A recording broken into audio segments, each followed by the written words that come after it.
الحمد لله وحده والصلاة والسلام على من لا نبي بعده وعلى آله وأصحابه الذين أوفوا عهده. أما بعد فأعوذ بالله من الشيطان الرجيم. بسم الله الرحمن الرحيم. والذين معه أشداء على الكفار رحماء بينهم تراهم ركعا سجدا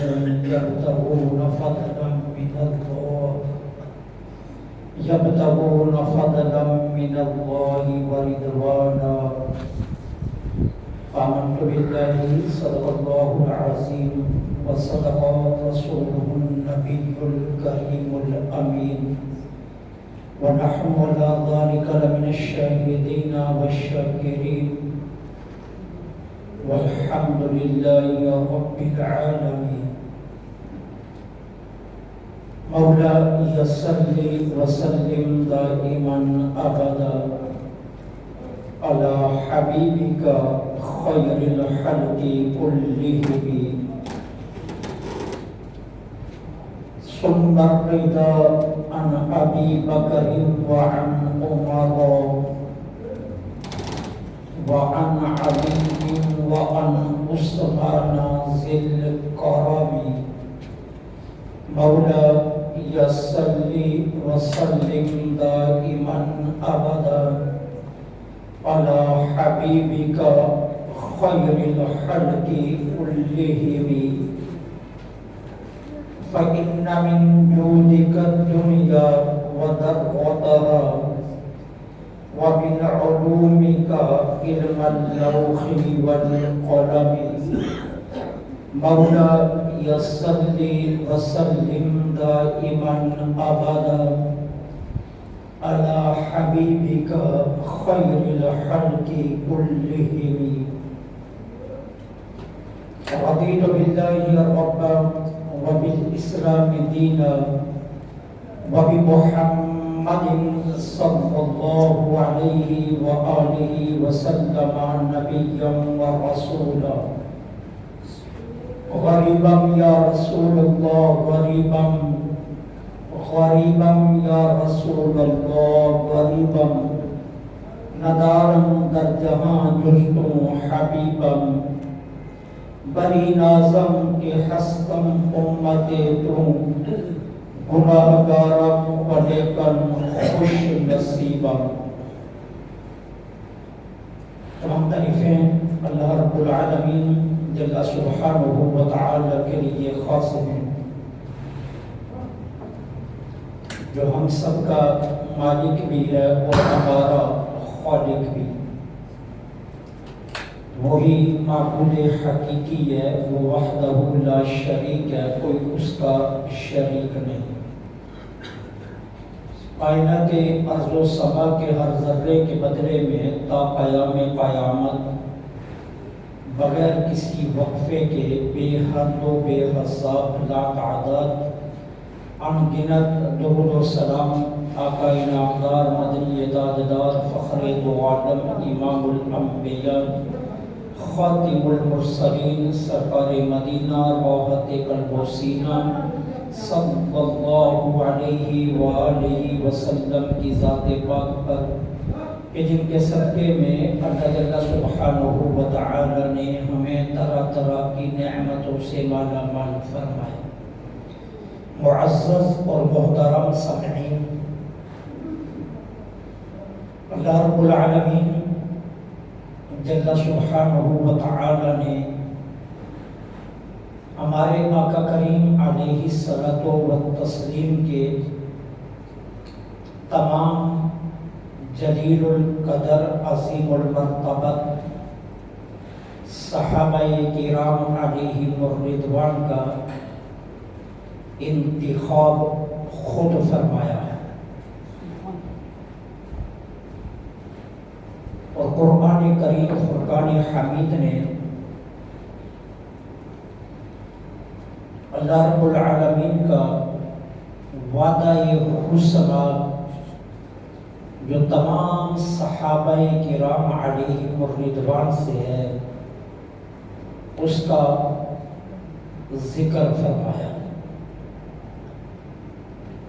اور اللہ رب العالمین نے ہمارے آقا کریم علیہ الصلوۃ والسلام کے تمام صحابہ سے اپنی رضا کا اعلان فرمایا۔ اللہ ارشاد فرماتا ہے رضی اللہ عنہم ورضوا عنہ، وہ سبھی اللہ سے راضی ہیں اور اللہ ان سب سے راضی ہے۔ پھر مراتب کے اعتبار سے، قرب نبوی صلی اللہ علیہ وسلم کے اعتبار سے،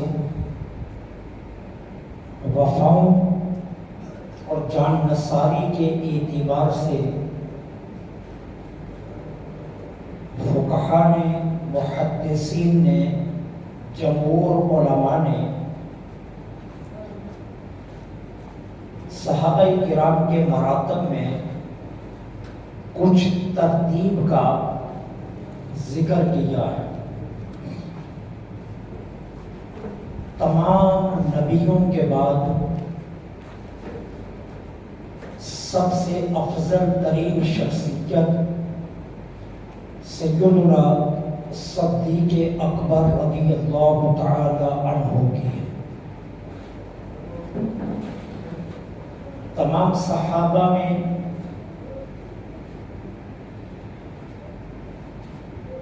افضل ترین حضور کے چاروں یار ہیں،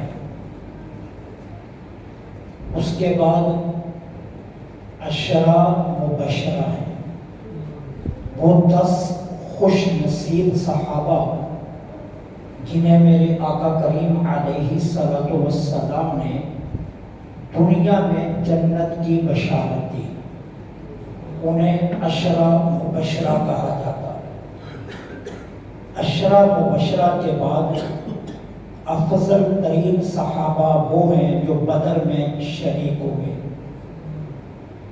پھر بدر کے بعد وہ صحابہ ہیں جنہوں نے ککر کے درخت کے نیچے حدیبیہ کے مقام پر میرے آقا کریم علیہ الصلوۃ والسلام کے دست مبارک پر بیعت کی، جسے قرآن کریم نے بیعت رضوان کہا۔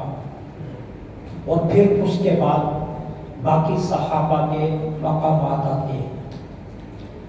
وہ خوش بخت صحابہ، وہ خوش نصیب شخصیات جنہیں حضور کا سب سے زیادہ قرب نصیب ہوا، اور آقا کریم علیہ الصلوۃ والسلام نے جنہیں اپنا یار قرار دیا، ان میں ایک نام سیدنا امیر المؤمنین خلیفۃ المسلمین پیکر حیاء و حنا حضرت عثمان بن عفان بن ابی العاص بن عبد شمس بن عبد مناف رضی اللہ تعالی عنہم کا ہے۔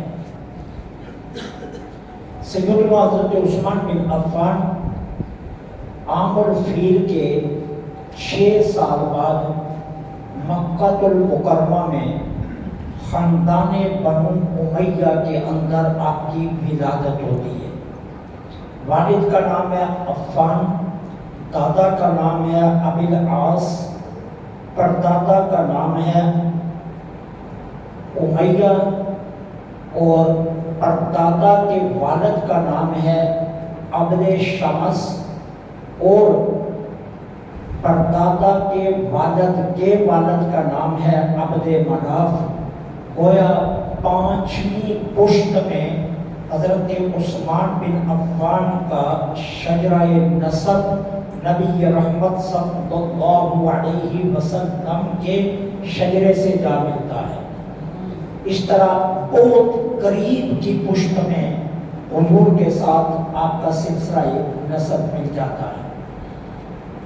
آقا کریم علیہ السلام نے اعلان نبوت فرمایا تو پہل ابتدائے اسلام میں جن خوش بخت لوگوں کو اسلام قبول کرنے کی سعادت ملی، قرآن کریم نے ان کی شان میں یوں حقائق کی کہ السابقون الاولون من المہاجرین والانصار، کہ وہ لوگ جو ایمان میں سبقت کی جنہوں نے اور کیا کیا، وہ چاہے اسلام کی مدد بھی کی، ہجرت بھی کی، وہ سابقون الاولون ٹھہرے۔ ان خوش بختوں میں حضرت عثمان بن عفان رضی اللہ تعالی عنہ بھی شامل ہیں۔ پہل جن لوگوں نے اسلام قبول کیا ان میں حضرت عثمان بن عفان رضی اللہ تعالی عنہ کا نام ہے، کیونکہ آپ کا تعلق تجارت کے شعبے سے تھا اور خاندان بنو امیہ مکہ میں ایک بہت ہی اہم ترین خاندانوں میں شمار ہوتا تھا۔ قریش کا قومی علم جس کو قومی جھنڈا کہتے ہیں، خاندان قریش کا قومی علم بنو امیہ کے پاس تھا۔ اور پھر آپ نے تاریخ کے طالب علم جانتے ہیں کہ بدر میں جس تجارتی قافلے کو روکنے کے لیے صحابہ کرام یہ تھے جو بہت کثیر مال لے کر مکہ میں آ رہا تھا، اس قافلے کی قیادت بھی ابو سفیان کر رہا تھا، اور ابو سفیان کا تعلق بھی خاندان بنو امیہ سے ہے۔ اچھا، یہ خاندان اسلام کا سب سے بڑا دشمن مانا جاتا تھا، خاندان بنو امیہ۔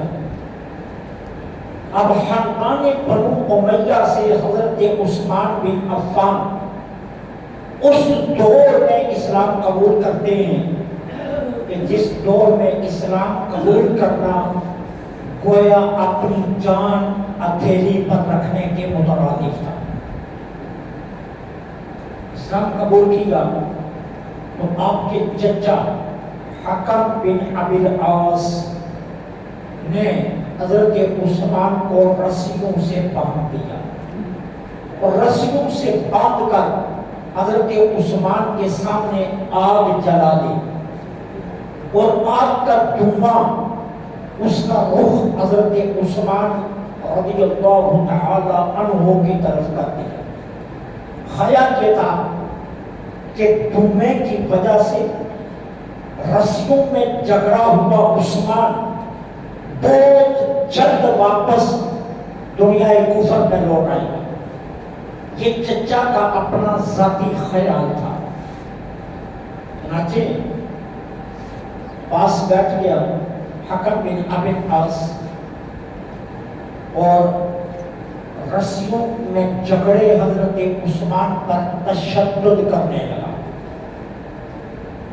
جب اس نے اپنے تمام حربے استعمال کر لیے تو حضرت عثمان رضی اللہ تعالی عنہ نے فرمایا، چچا پوری دنیا کے تشدد کے سارے ذرائع بھی اگر تم میرے اوپر استعمال کر لو یا تم میرے اوپر آزما لو یا تم میرے ساتھ وہ تمام رویے تشدد کے اختیار کر بھی لو، تو ایک بات یاد رکھنا، میں اپنی جان تو دے دوں گا لیکن واپس کفر میں نہیں آؤں گا۔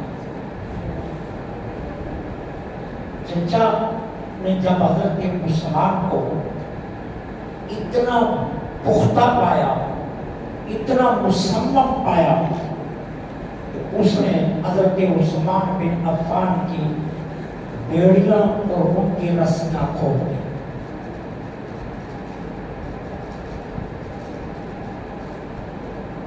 حضرت عثمان بن عفان وہ خوش بخت خوش نصیب صحابی ہیں جنہیں اللہ کی راہ میں ہجرت کا سب سے پہلے شرف ملا۔ آپ جانتے ہیں کہ قرآن کریم میں ہجرت کی جگہ جگہ تعریف کی گئی اور مہاجرین کی عظمت کو قرآن نے بار بار بیان کیا۔ 34 برس آپ کی عمر تھی جب آپ نے اسلام قبول کیا۔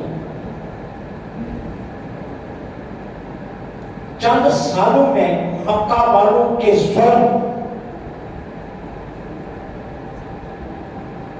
عروج پر پہنچ گئے تو نبی رحمت صلی اللہ علیہ وسلم نے صحابہ کو ہجرت کی اجازت دی۔ فرمایا جس کا جی چاہتا ہے حبشہ کی جانب ہجرت کر جائے۔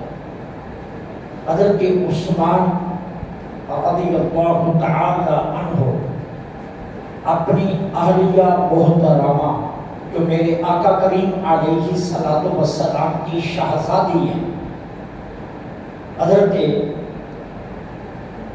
رقیہ رضی اللہ تعالی عنہا، ان کے ساتھ حبشہ کی طرف ہجرت کر گئی۔ حضور علیہ الصلوۃ والسلام نے حضرت عثمان کی ہجرت کے بعد یہ ارشاد فرمایا تھا کہ عثمان واحد وہ شخصیت ہے کہ حضرت لوط علیہ السلام کے بعد اگر کسی نے اپنی بیوی سمیت اللہ کی راہ میں ہجرت کی ہے تو حضرت لوط کے بعد وہ حضرت عثمان ہے کہ جنہیں یہ شرف ملا۔ اللہ کے نبی حضرت لوط نے ہجرت کی تھی اپنی بیوی سمیت، اس کے بعد اگر کسی نے اپنے اہل سمیت ہجرت کی ہے تو وہ حضرت عثمان بن عفان رضی اللہ تعالی عنہ ہے۔ پھر حضرت عثمان بن عفان کو یہ شرف بھی ملا کہ میرے آقا کریم علیہ الصلوۃ والسلام نے حضرت رقیہ کے 20 سال کے بعد اپنی دوسری بیٹی کا عقد بھی حضرت عثمان سے کر دیا۔ علامہ ابن عساکر نے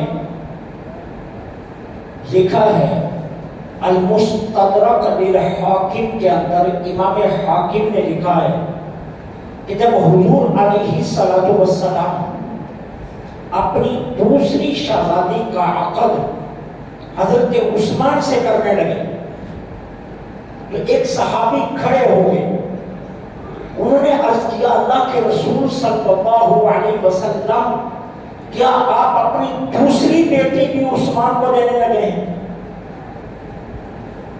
تو میرے آقا کریم علیہ الصلوۃ والسلام نے فرمایا اگر اللہ مجھے 40 بیٹیاں دیتا اور میں ایک ایک کر کے عثمان کو دے دیتا۔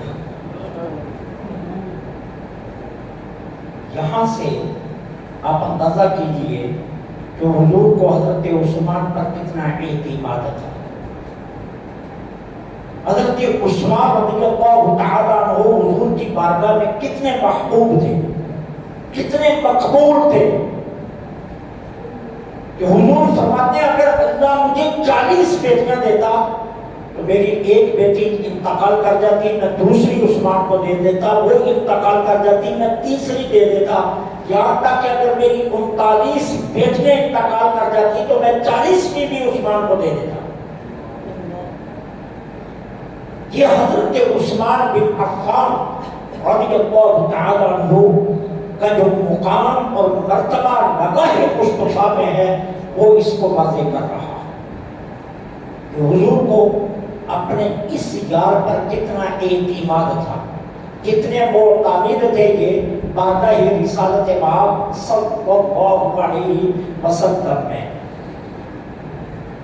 سیدنا حضرت عثمان بن عفان رضی اللہ تعالی عنہ پہلی ہجرت حبشہ کی طرف کی، حبشہ میں پہنچے تھے، پھر حبشہ میں یہ خبر پہنچی کہ مکہ کے حالات مسلمانوں کے فیور میں آ گئے، بہتر ہو گئے۔ حضرت عثمان حبشہ سے واپس مکہ آ گئے۔ اب واپس مکہ آئے تو حالات پہلے سے بھی زیادہ خطرے ناک تھے، پہلے سے بھی زیادہ مشکل تھے۔ اب بہت سے ذہنوں میں یہ خیال آئے گا کہ حضرت عثمان شاید مکہ والوں کے مقابلے سے بھاگ رہے تھے، حضرت عثمان شاید تشدد اور ظلم اور جو اس وقت جبر تھا مسلمانوں پر اس سے بھاگ رہے تھے۔ نہیں، حضرت عثمان بن عفان رضی اللہ تعالی عنہ کی نگاہ میں اپنی ذات نہیں تھی، حضور کی شہزادی تھی۔ عثمان پر تو جبر قابل قبول ہے، عثمان پر تشدد قابل قبول ہے، لیکن حضور کی شہزادی کو کوئی تکلیف پہنچے یہ میرے لیے نہیں ممکن۔ اس لیے حضرت عثمان نے جب حالات پہلے سے بھی زیادہ خطرے ناک دیکھے تو واپس دوبارہ حبشہ چلے گئے۔ یہ اعزاز بھی اللہ نے حضرت عثمان کو دیا کہ 2 مرتبہ حبشہ کی طرف ہجرت کی۔ پھر حبشہ میں تھے تو 13 برس کے بعد اللہ جل سبحانہ و تعالیٰ کے حکم سے مسلمانوں نے مدینہ طیبہ کی جانب ہجرت کی، تو حضرت عثمان بھی پھر حبشہ سے سیدھے مدینہ پاک آ گئے۔ یہ شرف حضرت عثمان رضی اللہ تعالی عنہ کے نصیبوں میں آیا کہ مسجد نبوی کی جگہ حضرت عثمان رضی اللہ تعالی عنہ نے خرید کر دی۔ آج جس مسجد میں آپ نماز پڑھتے ہیں وہ کہتے ہیں کہ 50,000 نمازوں کا ثواب۔ آج جس مسجد کا ایک ٹکڑا ریاض الجنہ کہلاتا ہے، آج جس مسجد کے ایک کنارے پر میرے اور آپ کے آقا تشریف فرما ہے، آج جس مسجد میں جانا مسلمان اپنی زندگی کی سب سے بڑی سعادت سمجھتا ہے، آج جس مسجد کے در و دیوار کو مسلمان دنیا کے کونے کونے سے سلام بھیجتا ہے، آج مسلمان جس مسجد کے جانب سلام کے نذرانے بھیجتا ہے، یہ وہی جگہ ہے جو حضرت عثمان رضی اللہ تعالیٰ عنہ نے خرید کر دی۔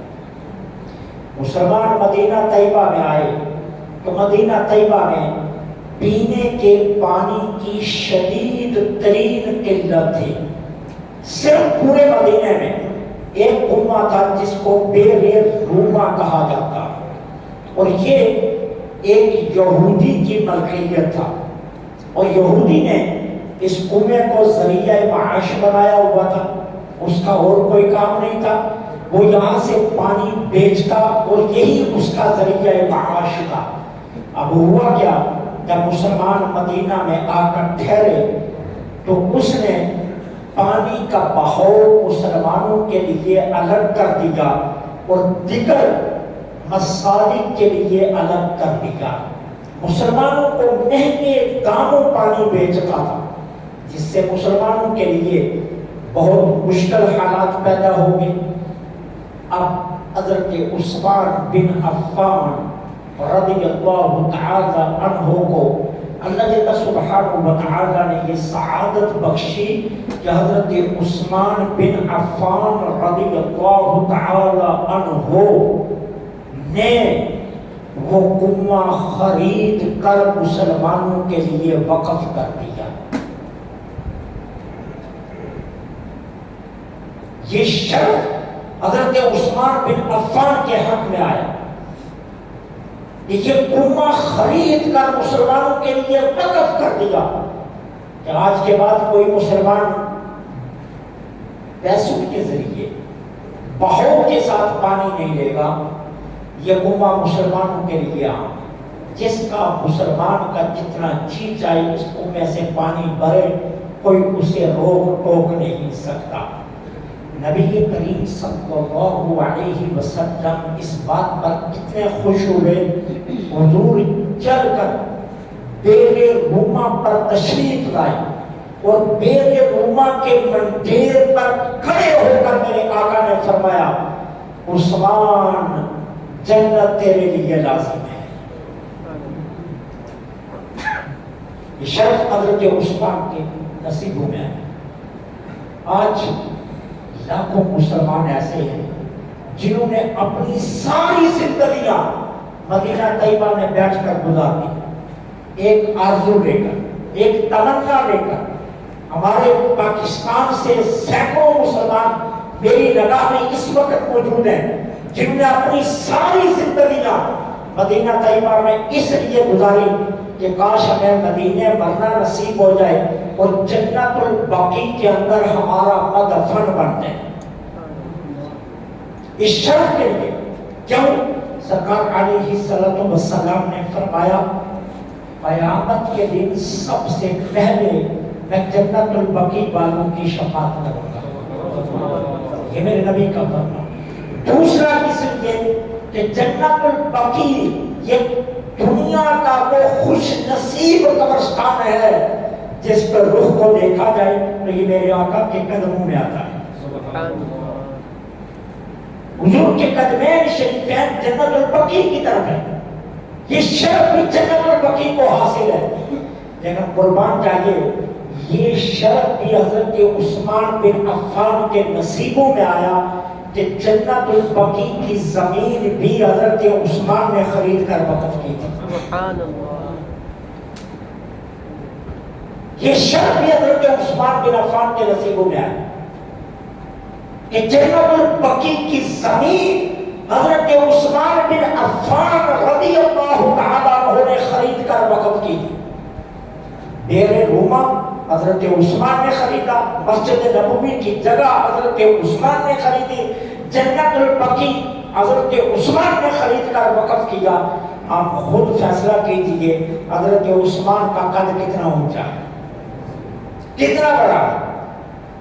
اور پھر یہ شرف بھی حضرت عثمان کے نصیبوں میں آیا کہ جب میرے آقا کریم علیہ الصلوۃ والسلام حضرت ام کلثوم کے ساتھ حضرت عثمان کا نکاح پڑھا رہے تھے نا، سیدنا حضرت ابو ہریرہ کی مرویات میں سے یہ روایت ہے، میرے آقا نے فرمایا بیٹی ام کلثوم تم کتنی خوش نصیب ہو کہ تمہارے شوہر کی شکل میرے جد امجد ابراہیم سے بالکل ملتی ہے۔ سبحان اللہ، حضرت عثمان کہتے ہیں حضرت ابراہیم کی تصویر تھے، بالکل شکل مشابہ تھی حضرت ابراہیم علیہ السلام کی۔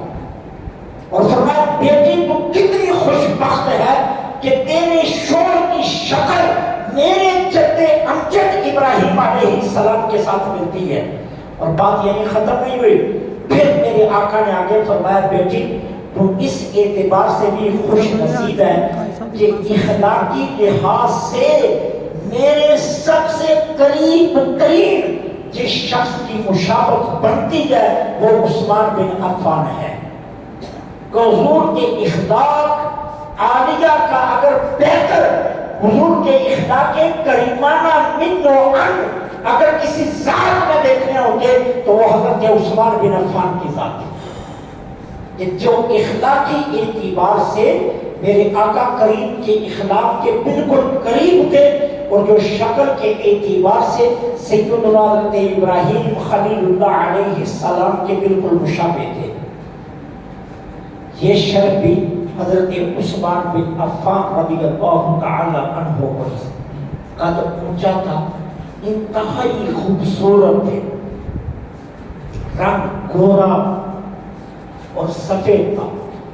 پھر یہ شرف بھی حضرت عثمان بن عفان کے نصیبوں میں آیا کہ جب میرے آقا کریم علیہ الصلوۃ والسلام ذی القعدہ کے ماہ مبارک میں 6 ہجری کو حضور عمرہ کے لیے مدینہ طیبہ سے 1500 صحابہ کے ساتھ چلے،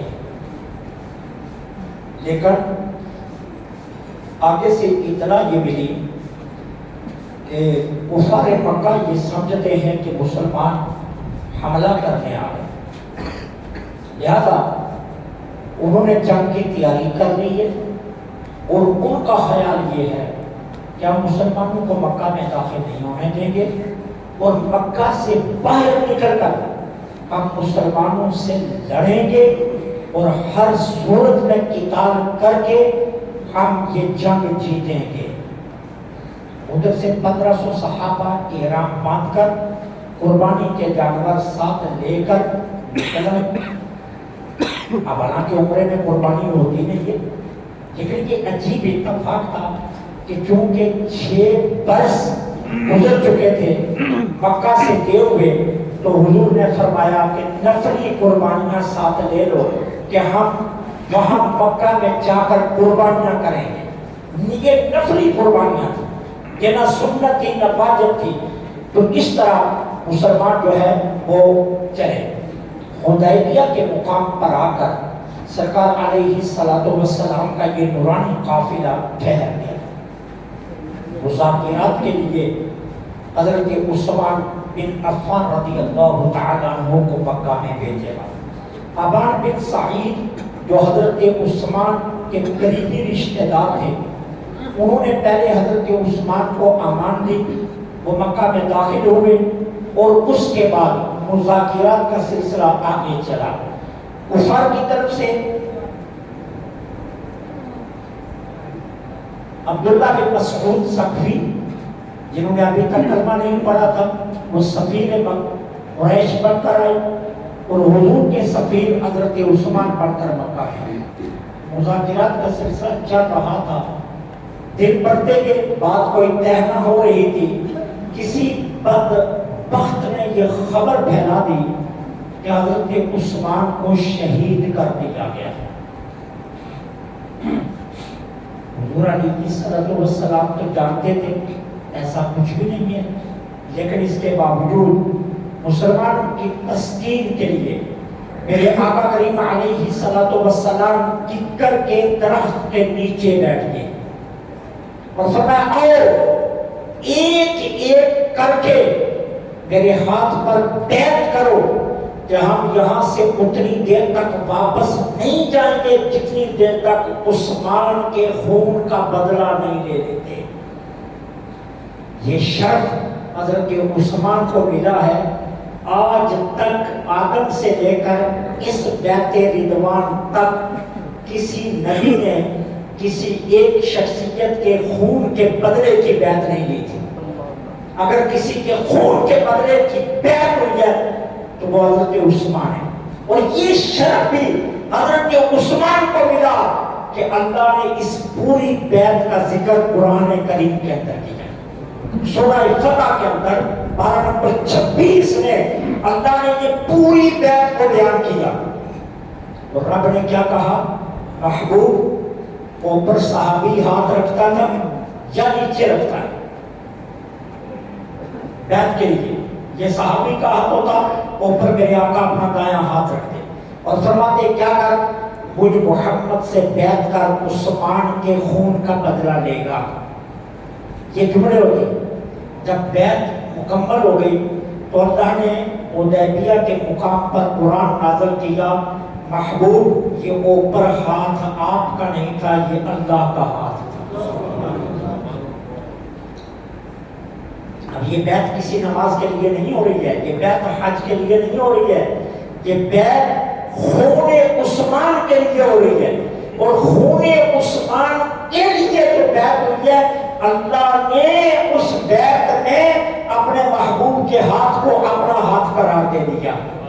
اب آپ خود فیصلہ کیجئے حضرت عثمان اللہ کی بارگاہ میں کتنے اونچے، کتنا مقام ہے حضرت عثمان بن عفان کا کہ اللہ نے فرمایا محبوب یہ آپ کا ہاتھ ہے، یہ میرا ہاتھ ہے. اور پھر جب تمام صحابہ نے بیعت کر لی، آخر میں حضور نے کیا فرمایا؟ فرمایا صحابہ یہ دیکھو یہ کون سا ہاتھ ہے؟ صحابہ نے عرض کی حضور یہ آپ کا دایاں ہاتھ ہے. فرمایا یہ کون سا ہاتھ ہے؟ فرمایا یہ آپ کا بایاں ہاتھ ہے. اب میرے آقا نے فرمایا 1500 صحابہ سے گواہ ہو جاؤ کہ محمد کا ہاتھ ہے، یہ عثمان کا ہاتھ ہے. سبحان اللہ سبحان اللہ. یہ محمد کا ہاتھ ہے صلی اللہ علیہ وسلم، یہ عثمان کا ہاتھ ہے۔ اب جس طرح تم نے بیعت کیا ہے اسی طرح عثمان بھی میری بیعت کر رہا ہے۔ وہ جو کہتے ہیں نا حضور کو پتہ نہیں تھا تب بیعت کر لی، تو اگر پتہ نہیں تھا تو حضور عثمان کی بیعت کیوں کر رہے تھے؟ فرمایا کہ عثمان مجھ سے بیعت کر رہا۔ ٹھیک ہے، سیدنا حضرت عثمان رضی اللہ تعالی عنہ کو بھی یہ شرف انہی کے نصیبوں میں آیا کہ بایاں ہاتھ حضور نے اپنا حضرت عثمان کا ہاتھ قرار دیا۔ یہی وجہ ہے کہ ہمیشہ دایاں افضل ہوتا ہے، دائیں طرف افضل ہے، دائیں سمت افضل ہے، ہر چیز افضل ہے دائیں طرف کی۔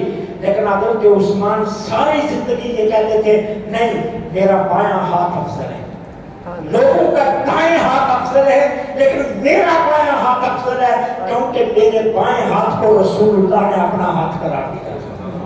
فرماتے تھے لوگوں کا دائیں ہاتھ افضل ہے لیکن میرا بایاں ہاتھ افضل ہے، کیونکہ حضور نے میرے بائیں ہاتھ کو اپنا ہاتھ قرار دیا۔ یہ شرف بھی سیدنا حضرت عثمان بن عفان رضی اللہ تعالی عنہ کے نصیبوں میں آیا، کسی اور کے نصیب میں نہیں آیا۔ اللہ تعالیٰ نے حضرت عثمان بن عفان رضی اللہ تعالی عنہ کو بے پناہ صلاحیتوں سے نوازا تھا۔ حضور کا قرب اتنا تھا کہ حضور کے اخلاق کریمانہ کا بہتر تھے۔ پھر شرم و حیا، بہتر تھے شرم و حیا کے۔ یاد رکھیے اپنے گھروں میں حضرت عثمان کا تذکرہ ضرور چھیڑا گیا۔ فائدہ یہ ہوگا کہ آپ کی اولادوں میں حیا آئے گا، آپ کی طبیعتوں میں گینا آئے گا۔ یہ دیکھ لینا، یہ آزما کر دیکھ لینا، اپنے گھروں میں حضرت عثمان کا تذکرہ ضرور کیجیے۔ یہ ماہ مبارک اس کی 18 کو حضرت عثمان کی شہادت ہے، 18 ذی الحجہ بارہ جمعہ عصر کے وقت حضرت عثمان کی شہادت کا ٹائم ہے، 18 ذی الحجہ کو۔ تو اس لیے اس پورے مہینے میں جب آپ مدر ڈے مناتے ہیں، فادر ڈے مناتے ہیں، جب آپ سالگرہ مناتے ہیں، جب آپ یوم پاکستان مناتے ہیں، تو ذی الحجہ کا مہینہ عثمان کر کے منائیے۔ اپنے گھروں میں ہر روز حضرت عثمان کی کسی ایک صفت کا تذکرہ کیجیے، اپنی اولادوں کو بٹھائیے، حضرت عثمان کا ذکر چھیڑ کر شروع ہو جائیے۔ حضرت عثمان کتنے بڑے حیادار تھے، اس کا فیصلہ حضور کے ایک فرمان سے لے لیتے، لمبی بات نہیں۔ میرے آقا کریم علیہ الصلوۃ والسلام نے فرمایا اللہ کے فرشتے بھی عثمان سے حیا کرتے ہیں۔ آپ اندازہ کیجئے کہ کتنا حیا ہوگا۔ فرمایا اللہ کے فرشتے بھی حضرت عثمان سے حیا کرتے ہیں۔ حضرت عائشہ صدیقہ فرماتی ہیں حضور گھر میں تشریف فرما تھے اور کچھ ریلیکس تھے، حضور اپنے ہی انداز میں حضور تشریف فرما تھے گھر میں، پنڈلی مبارک سے تہمت مبارک سرکا ہوا تھا، دروازے پر دستک ہوئی، پوچھا گیا کون؟ ابو بکر صدیق، فرمایا آ جاؤ، آگے۔ پھر دستک ہوئی، کہا کون؟ عمر بن خطاب، فرمایا آ جاؤ، آگے۔ دروازے پر دستک ہوئی، کون؟ کہا عثمان۔ میرے نبی نے فرمایا ٹھہر جاؤ، ابھی نہ آنا۔ حضور بیٹھے، اٹھ کر بیٹھ گئے، تہمت مبارک اپنی پنڈلی پر کیا، پنڈلی کو ڈھانکا اور پھر فرمایا عثمان اب آ جاؤ۔ حضرت عائشہ فرماتی ہیں میرا عرض کیا اللہ کے رسول میرے ابا جان آئے، آپ ریلیکس رہے، عمر بن خطاب آئے، آپ ریلیکس رہے، عثمان کی باری آئی، آپ نے کہا ٹھہر جاؤ، آپ اٹھ کر بیٹھ گئے، پھر پنڈلی کو ڈھانکا، تہمت مبارک سیدھا کروایا اور پھر عثمان کو آنے کی اجازت دی۔ تو فرمایا عائشہ میں ایسا کیوں نہ کرتا، اس رب کی قسم جس کے دست قدرت میں میری جان ہے، اللہ کے فرشتے بھی عثمان سے حیا کرتے ہیں۔ یہ شرف سیدنا حضرت عثمان بن عفان، حضرت عثمان بن عفان کی شخصیت اتنی اونچی ہے، اتنی بلند ہے، اللہ کی بارگاہ میں ان کے اتنے رتبے ہیں، نبی رحمت صلی اللہ علیہ وسلم کی نگاہ میں ان کا اتنا بڑا مقام ہے کہ حضور نے ایک بیٹے دوسری بیٹی اور دوسری بیٹی کے موقع پر فرمایا اگر اللہ مجھے 40 بیٹیاں دیتا ہر بیٹی کے انتقال کے بعد اگلی بیٹی کا عثمان کو ہی دیتا. یہ اتفاق کی کہانی تو اور کیا ہے. حضور کی بارگاہ میں حضرت عثمان کتنے معتمد ہیں. یہ شرف حضرت عثمان کو ہے, کسی اور کو یہ نصیب نہیں ہے جو اللہ نے حضرت عثمان کو خصلتیں دی ہیں. انشاءاللہ بشرط زندگی آنے والا جمعہ بھی پھر اسی عنوان پر رہے گا. حضرت عثمان کی آگے سیاسی زندگی